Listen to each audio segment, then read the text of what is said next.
क्या हुआ जब हाथ में बीजेपी का कमल वाला झंडा लिए भाजपाई राहुल गांधी जिंदाबाद के नारे लगाने लगे? क्या हुआ जब भाजपाइयों को बीच सड़क पब्लिक ने खदेड़ कर वोट चोर के नारे लगाने शुरू कर दिए? दोस्तों, आजकल भाजपा के दफ्तर के बाहर लंबी लंबी लाइन लगी है। अरे, आपको नहीं पता? दरअसल ये लाइन उन कैंडिडेट्स की है जो हाथ में खास तौर एक बिल्कुल अलग तरह का रेज्यूमे लेकर आए हैं, सीवी। दोस्तों, दरअसल भाजपा के कार्यालय में मुझे ऐसा लग रहा है आजकल इंटरव्यू चल रहे हैं दिन रात 24/7, ताकि एक अदद कोई शानदार चाणक्य मिल जाए जो बीजेपी की नैया पार लगा सके। दोस्तों, बिहार में बीजेपी फटेहाल है। फटेहाल मतलब आइडियाज को लेकर फटेहाल। उसकी स्थिति ये आ गई है कि सारे मास्टर स्ट्रोक साबित हो रहे हैं डिजास्टर स्ट्रोक। चले थे भाजपा के कार्यकर्ता सड़क पर उतरकर मोदी जी के सम्मान की बात करने वाले, लेकिन सड़क पर बीजेपी के कार्यकर्ता ही राहुल गांधी जिंदाबाद के नारे लगाने लगे। मोदी चाचा, राहुल गांधी जिंदाबाद, राहुल गांधी जिंदाबाद। दोस्तों, जो भी वो होगा जिसने बीजेपी को यह आइडिया दिया होगा कि चलिए एनडीए एक बिहार बंद का आह्वान करे, मैं 100% श्योर हूं कि बीजेपी के कार्यकर्ता उसको ढूंढ ढूंढ कर उससे बात करने की कोशिश कर रहे होंगे कि आखिर कौन से ऐसी मनोस्थिति थी आपकी कि आपने इतना दोयम दर्जे का घटिया आइडिया दिया। क्योंकि बीजेपी के ऊपर ये मामला इतना उल्टा पड़ा है कि आप कल्पना भी नहीं कर सकते। दोस्तों, प्रधानमंत्री नरेंद्र मोदी की मां के अपमान का मुद्दा उठाने के लिए बीजेपी के एनडीए के कार्यकर्ता सड़क पर उतरे, लेकिन हालत ये हो गई कि एनडीए के अंदर ही घमासान मच गया। कैसे? जल्दी जल्दी आपके सामने मैं बताती हूँ। सबसे पहले कुछ वीडियोस हैं जिनकी चर्चा काफी हो रही है। उनमें से एक वीडियो, बड़ी दिलचस्प वीडियो है ये। सोशल मीडिया में ये वीडियो शेयर किया है कांग्रेस पार्टी के एक नेता ने। हाथ में देखिए झंडा जो उठाए हुए हैं वो एक भाजपाई दिख रहे हैं, क्योंकि अब भाजपा का झंडा तो भाजपा ही उठाएगा। और यहाँ पर राहुल गांधी के मुर्दाबाद के नारे भी लग रहे हैं। क्यों? क्योंकि कांग्रेस पार्टी पर आरोप है बीजेपी का कि राहुल गांधी ने गाली थी। तो तमाम, क्योंकि बंद का ऐलान था बिहार में, तो बीजेपी के कार्यकर्ता कुछ इस तरह से सड़कों पर उतरकर राहुल गांधी के खिलाफ नारेबाजी कर रहे थे। अचानक से पीछे से एक भाजपाई बोलने लगता है, राहुल गांधी जिंदाबाद। मोदी चाचा, राहुल गांधी जिंदाबाद, राहुल गांधी जिंदाबाद। मैं तो ये सोच रही हूँ दोस्तों कि ये वाली वीडियो अगर मोदी जी गलती से देख लें, क्योंकि सोशल मीडिया में काफी एक्टिव रहते हैं ना, कैसा लगेगा उनको? उनका तो दिल ही टूट जाएगा। और तो और दोस्तों, एक और वीडियो है जिससे बीजेपी की बहुत जबरदस्त किरकिरी हो रही है, और ये वीडियो है जिसमें भाजपा के कार्यकर्ताओं को पब्लिक वोट चोर के नारे सुनाती है। तो भाजपा के कार्यकर्ता ऐसे बिफर पड़ते हैं कि वो पब्लिक से ही तू तू मैं करने लगते हैं। ये वीडियो भी कल से जबरदस्त तरीके से सोशल मीडिया में वायरल है, जिसमें बीजेपी के कार्यकर्ता जब सड़क रोकते हैं, जिसके बाद जो बिहार के लोग हैं उनका काफी गुस्सा फूटता है कि भाई छुट्टी का दिन थोड़े ही है, आप सड़क रोक रहे हैं, काम पे जाना है आदमी को, किसी को स्कूल से लेकर आना है बच्चे को, आप सड़क रोककर क्यों तमाशा कर रहे हैं? तो पब्लिक ने बीजेपी के लोगों को जवाब देने के लिए वोट चोर के नारे लगाने शुरू कर दिए। और उसके बाद बीजेपी के कार्यकर्ताओं का चेहरा देखने लायक था। देखिए वो किस तरह से उछलने लगते हैं उसके बाद।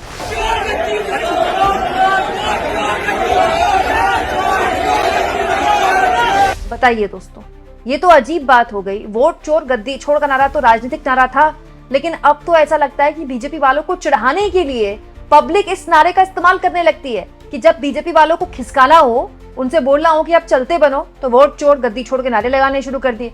मैं ये सोच रही हूँ मोदी जी के अपमान को लेकर जो बीजेपी के कार्यकर्ता सड़क पर उतरे होंगे, खामखा उनको वोट चोर के नारों का सामना करना पड़ा होगा, कितना दिल में दर्द हुआ होगा ना उनके। और तो और एक और बहुत ही इंपॉर्टेंट वीडियो भी मैं आपको दिखाना चाहती हूँ, क्योंकि इस तरह की वीडियोस अमूमन राजनीतिक विश्लेषण में कहीं गायब हो जाती हैं। आपने अमूमन ऐसा खूब देखा होगा दोस्तों कि प्रधानमंत्री नरेंद्र मोदी कभी भी किसी कार्यक्रम में जाते हैं, खास तौर पर चुनाव से पहले आपने ऐसी खूब वीडियो देखी होंगी। लोकसभा चुनाव में तो ऐसी वीडियोस की बाढ़ आ गई थी, जब मोदी का काफिला बढ़ रहा है और उन्होंने एम्बुलेंस को अपने काफिले के में जगह दे दी, और उस पर ब्रेकिंग न्यूज चलती थी, मोदी ने दी एम्बुलेंस को जगह, मोदी की दरिया दिली, है ना? याद है ना आपको दोस्तों? किसी भी राज्य में चुनाव होते हैं तो मोदी इस तरह का उनका जो काफिला होता है वो एम्बुलेंस को रास्ता देता है। लेकिन इस बीच एक वीडियो बिहार से आया है दोस्तों, जब एनडीए ने बंद बुलाया तो एक एम्बुलेंस तक को रोक दिया गया। जी हाँ, एम्बुलेंस को। सोचिए दोस्तों, बीजेपी के कार्यकर्ता एम्बुलेंस को जाने नहीं दे रहे थे। क्यों? क्योंकि उनके नेता का अपमान हुआ है।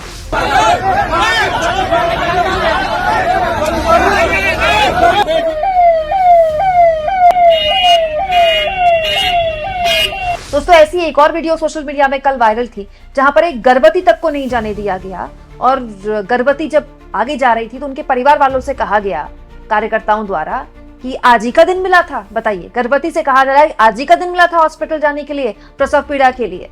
ये स्थितियां बनी हैं बिहार में उस बंद के लिए, जो बंद बुलाया इसलिए गया था कि राहुल गांधी की या तेजस्वी यादव की वोटर अधिकार यात्रा के खिलाफ एक नैरेटिव पेश किया जाए।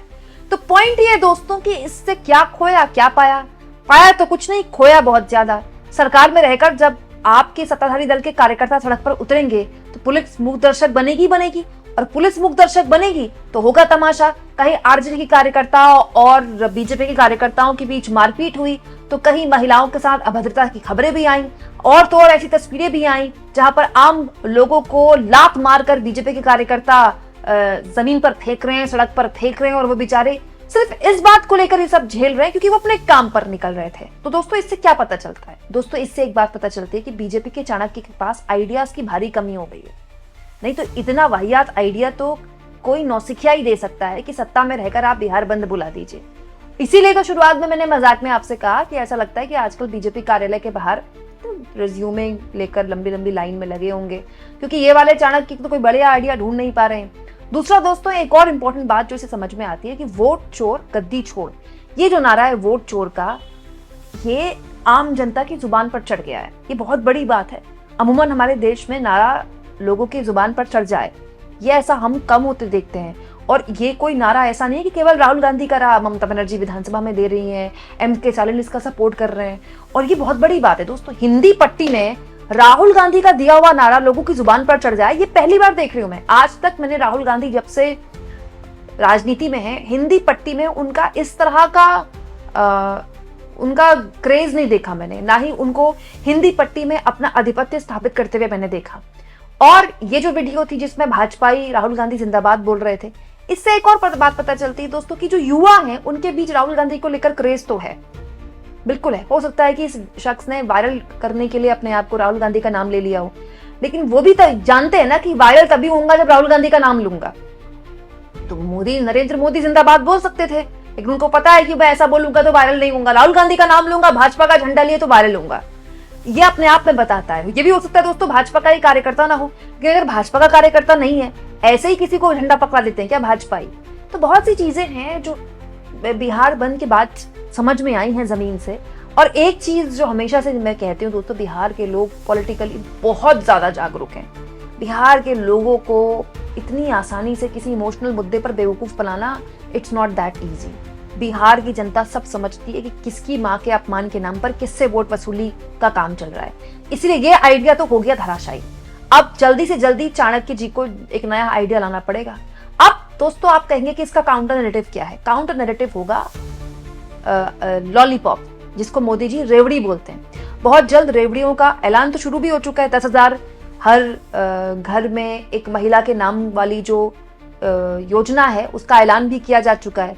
अब आप सोचिए दोस्तों, बिहार जैसा बेहद गरीब राज्य है बिहार, पर कैपिटा इनकम तो बहुत कम है बिहार की। वहां अगर किसी घर की महिला को 10,000 रुपए दिए जाते हैं, बहुत ज्यादा है, इट्स ह्यूज। और हमने देखा भी है कि किसी भी चुनाव में जब भी कोई लाडली बहन योजना या ऐसी कोई योजना का लाभ मिलता है, उसकी 1-2 किस्तें आ भी जाती हैं, तो उसका बहुत बहुत बहुत बड़ा फायदा होता है। हमने देखा है ये होते हुए। तो अगर ऐसा कुछ हो जाता है, मतलब 10,000 रुपए अगर किसी के अकाउंट में आ गए चुनाव से पहले, बहुत बड़ी बात होगी।